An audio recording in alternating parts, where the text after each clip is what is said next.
La sobriété représente pour moi d'abord un mot qui a fait irruption dans le débat public, qui en quelques mois, voire en quelques semaines, est devenu un mot que chacun s'imagine comprendre, alors même que je crois qu'il peut renvoyer à des choses assez différentes. Il peut par exemple renvoyer à des attitudes morales, des attitudes individuelles, je vais être sobre, je vais quitter mes addictions. Il peut renvoyer à une question d'économie de coût dans les entreprises, par exemple. Ça ne signifie pas pour autant qu'elles vont transformer leur modèle et notamment leur vision du profit.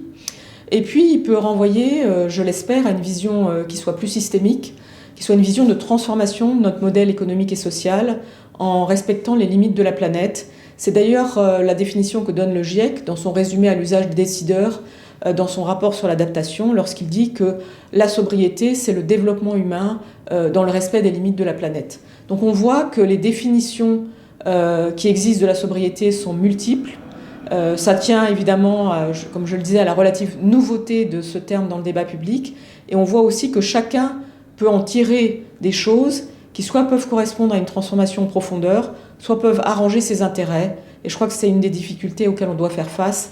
C'est la définition commune de la sobriété, définie, me semble-t-il, dans un cadre politique, dans un débat démocratique, et non pas un usage qui soit un usage de greenwashing.